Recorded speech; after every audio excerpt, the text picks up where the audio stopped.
ومحمدا رسول الله. Assalamualaikum warahmatullahi wabarakatuh.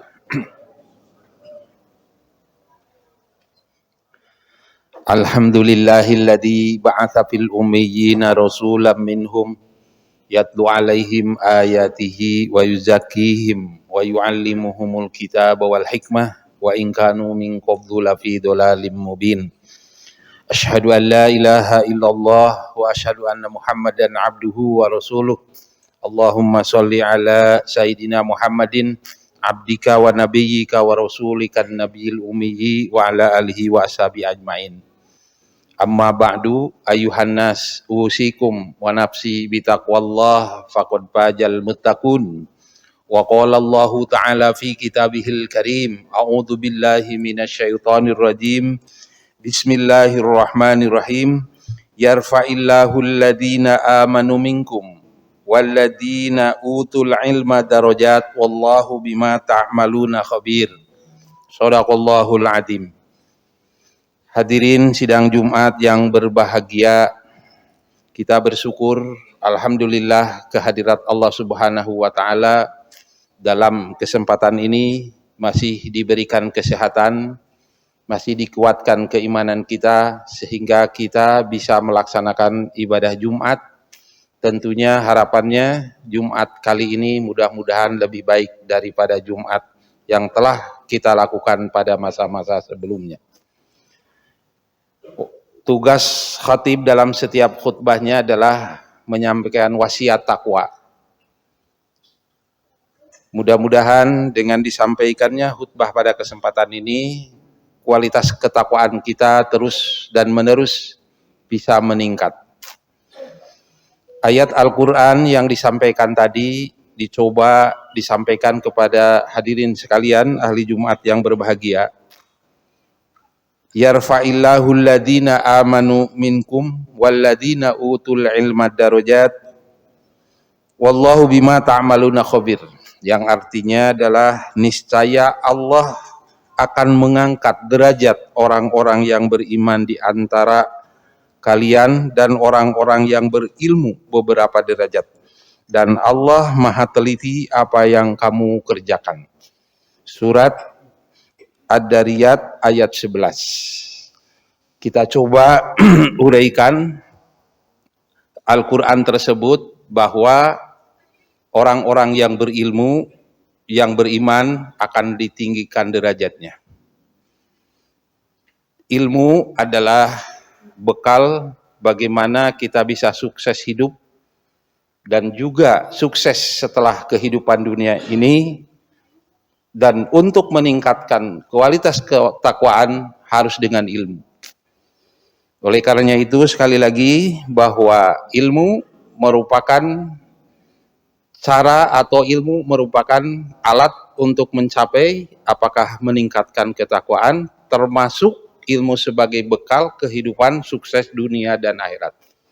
Hadirin yang dimuliakan oleh Allah, mengapa hari ini, sekarang ini, orang yang menguasai ilmu dan teknologi sangat menentukan, sangat berpengaruh, baik itu terhadap peradaban manusia dan berpengaruh terhadap yang lain-lainnya. Boleh jadi negara-negara yang pertama kali menguasai ilmu pengetahuan, negara-negara yang pertama kali menguasai teknologi, itu yang menguasai dunia pada hari ini.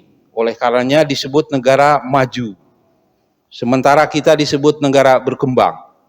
Kalau kita melihat bagaimana Islam di abad pertengahan pernah mengembangkan ilmu, pernah menguasai ilmu dan teknologi, sehingga di abad pertengahan bisa kita lihat pengaruh Islam, pengaruh ilmu pengetahuan sangat berpengaruh terhadap perkembangan umat Islam di dunia ini. Bagaimanapun hari ini kita rasakan, kalau kita memahami menurut para peneliti bahwa hari ini di Indonesia ilmu dan teknologi itu sesungguhnya 100 tahun yang lalu di negara maju. Kalau hari ini kita membayangkan dan melihat tentang teknologi hari ini betapa anak-anak sekarang ini atau kita pun sekalipun dengan perkembangan atau dengan pengaruh teknologi. Salah satunya misalnya dengan adanya HP, dunia bisa dijangkau, masak dengan begitu cepat, kemudian dunia bisa diketahui, kejadian-kejadian di tempat lain bisa diketahui hari ini, itu sesungguhnya adalah teknologi. Oleh karenanya itu, bagi yang tidak menguasai ilmu dan teknologi, bisa kita lihat, bisa kita perhatikan, dimanapun itu akan ketinggalan. Oleh karenanya itu, Allah dalam Al-Quran sudah menyampaikan 1400 tahun yang lalu bahwa kata Allah, yarfa'illahu alladhina amanu minkum, yang tadi dibacakan, kami akan mengangkat derajat orang yang iman dan berilmu, walladhina utul ilma darajat, wallahu bima ta'malun, wallahu bima ta'maluna khabir. Oleh karenanya itu, Al-Ghazali, Imam Al-Ghazali di dalam kitab yang populer tentang ilmu dalam Ihya Ulumuddin sampai meletakkan di bab pertama itu tentang ilmu. Oleh karenanya itu, sekali lagi bahwa mari kita bekali anak-anak kita dengan ilmu. Tapi jangan salah, bahwa ilmu tanpa iman, maka ilmu dan teknologi yang luar biasa berpengaruhnya, tanpa iman, kemajuan ilmu dan teknologi justru akan merusak kehidupan umat manusia. Kata Al-Ghazali, an-nasu halqa, semua manusia itu celaka, illal alimun, kecuali mereka punya ilmu. Jadi ilmu bisa menghindarkan dari kecelakaan, dari kengerian kehidupan kita dan keturunan kita. Oleh karenanya, ilmu bisa menyelamatkan. An-nasu halqa, semua manusia celaka kecuali yang punya ilmu. Al-alimuna halka, orang punya ilmu pun akan celaka, illal amilun, kecuali ilmunya diamalkan. Orang punya ilmu diamalkan pun akan celaka, illal mukhlisun, kecuali mengamalkannya dengan ikhlas. Al-ikhlasu khotorin adim, orang yang ikhlas itu sangat sedikit. Oleh karenanya, hadirin yang dimuliakan oleh Allah Subhanahu wa Ta'ala, pada kesempatan ini intinya adalah mari bekali anak keturunan kita dengan ilmu agar mereka bisa menghadapi hidup dan kehidupannya sehingga selamat dunia dan akhirat. Tapi jangan salah, ilmu yang didampingi, ilmu yang diarahkan, ilmu yang dibimbing oleh Al-Quran. Sebab kata kuncinya tadi, diangkat derajat orang yang berilmu dan orang yang beriman. Jadi apapun silahkan, tetapi harus didampingi dengan keimanan. Oleh karenanya itu, ilmu kalau tidak didampingi, kalau tidak di backup oleh ajaran Islam, maka justru orang akan celaka dengan keilmuannya. Jadi apapun silahkan, jadi pengusaha apapun silahkan, jadi apapun silahkan, tapi kata kuncinya adalah harus iman sehingga bisa selamat. Dalam Al-Quran surat Al-Baqarah, Allah menyatakan, inni ja'ilun fil ardi khalifah, kami kata Allah ingin membuat manusia sebagai khalifah. Khalifah itu pemimpin, tanfudu bi ahkami syariah. Kalau menjadi guru, dia berfungsi, hakikatnya yang menjadi guru itu Allah. Allah menitipkan, Allah mewakilkan kepada manusia untuk menjadi guru. Maka saat dia menjadi guru, pada dasarnya dia mewakili Allah. Misalnya, oleh karenanya itu, kalau menjadi guru tentunya dalam menyampaikan ajarannya mewakili Allah. Sementara Allah suci, yusabbihuna bihamdi, kata malaikat. Allah itu suci, maka konsekuensinya guru itu harus suci. Tidak mungkin Allah yang suci mewakilkan kepada guru, kepada manusia yang tidak suci. Apapun ilmu yang disampaikan oleh guru itu, kalau tidak suci, maka tidak mungkin ilmunya tersampaikan kepada murid dengan kesucian. Kalau dia misalnya menjadi hakim, yang maha hakim itu Allah. Ketika manusia jadi hakim, sesungguhnya dia mewakili Allah, yang Allah itu yang sesungguhnya menjadi hakim.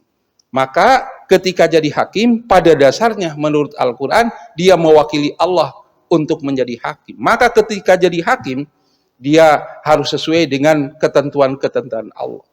Ketika jadi hakim, dia jauh dari ajaran-ajaran Allah, maka dia tidak berfungsi sebagai khalifah Allah dalam menjadi hakim. Ketika dia menjadi apapun, ketika dia menjadi apapun, sesungguhnya adalah mewakili Allah. Maka menurut Al-Quran, apapun yang dikerjakan oleh manusia muslim, sesungguhnya mewakili Allah.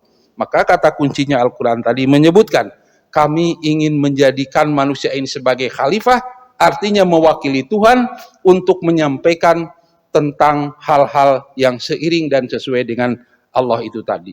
Untuk menjadi apapun, kata kuncinya sekali lagi adalah silahkan berilmu, mau jadi insinyur, mau jadi hakim, mau jadi apapun, tetapi harus didampingi dengan ajaran Islam, agar apa? Agar dia fungsi dirinya sebagai khalifah tidak jauh dengan ajaran-ajaran Islam.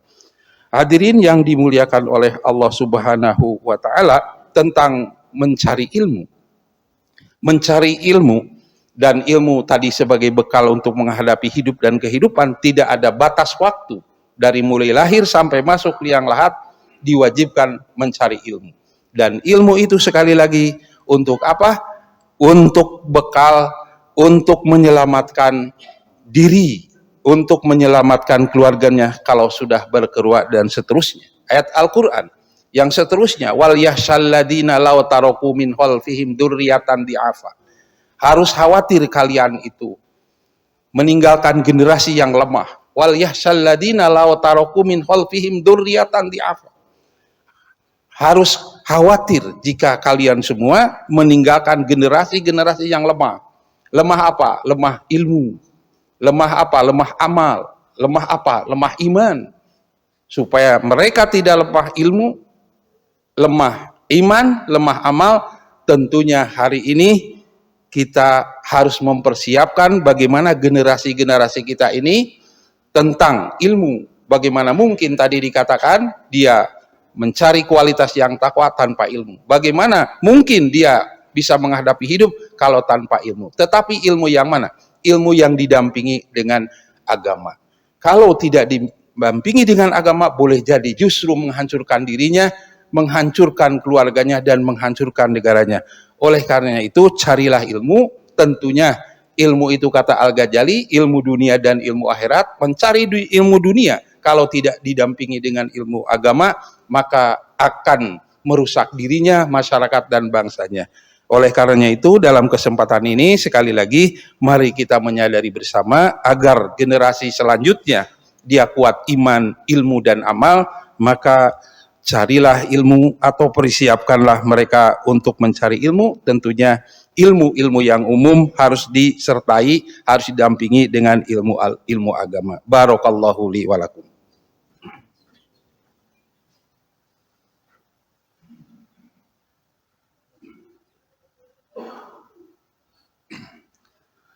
Alhamdulillahilladzi khalaqal mauta wal hayata liyabluwakum ayyukum ahsanu amala. Asyhadu an la ilaha illallah wa asyhadu anna Muhammadan abduhu wa rasuluh. Allahumma sholli ala sayidina Muhammadin wa ala alihi wa sahbihi ajmain. Ayyuhan nas, ittaqullaha haqqa tuqatih wa la tamutunna illa wa antum muslimun. Hadirin sidang Jumat yang berbahagia, pada khutbah yang kedua ini, mari kita sama-sama untuk meningkatkan kesadaran bahwa kita ini jangan terlalu silau dengan kehidupan dunia, bahwa hidup kita ini terbatas, bahwa hidup ini tidak akan abadi. Satu saat kita ini setelah ada kehidupan dunia ini, satu saat kita akan kembali, satu saat kita akan pernah mengalami hidup di alam-alam lainnya. Bisa jadi satu saat kita akan pernah mengalami alam kubur, alam mahsyar, dan seterusnya. Hadirin sidang Jumat yang berbahagia, Anas bin Malik, sahabat Rasul, pernah berkali-kali menyampaikan, wahai manusia, ingatlah, kalian satu saat akan kembali ke alam kubur. Tempat di mana kalian itu untuk menuju alam mahsyar atau alam yang sesungguhnya. Jadi semua kita ini, kullu nafsin dha'iqatul maut, akan menghadapi kematian.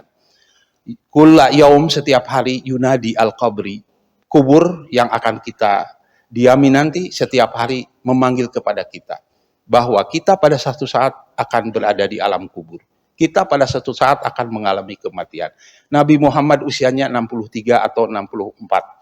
Dan usia manusia, kata Nabi Muhammad, tidak akan lebih dari usiaku. Oleh karenanya itu, Hadirin sidang Jumat yang berbahagia, suatu saat bahwa kita ini akan menempati tempat itu. Tempat apa itu? Al-wihdah, tempat yang menyendiri. Annal qabri, sesungguhnya kubur itu tempat al-wihdah, tempat yang menyendiri, tidak ada teman, tidak ada siapapun. Siapa teman untuk dikubur itu? Wa huwa qiraatul Qur'an. Jadi kalau kita membaca Al-Quran, mengamalkan Al-Quran, mengerti itu Al-Quran sebagai pedoman hidup dan kehidupan, nanti akan menemani kita di alam yang menyendiri itu tadi. Jadi sekali lagi kata Anas bin Malik, annal qabra yunadi kulla yaumin khamsina marrah. Sesungguhnya kubur itu memanggil kepada kita 5 kali setiap saat itu, bahwa pada satu saat kita akan tinggal dan berada di sana. Ketika ada di sana itu, tidak ada siapapun kecuali yang menemaninya itu amal kita.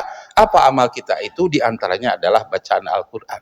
Di sana itu tidak ada siapapun kecuali kita ini akan dibangkit dengan senyum dan bahagia manakala kita sering melakukan sholat malam. Tentunya tidak pernah kita meninggalkan sholat 5 waktu.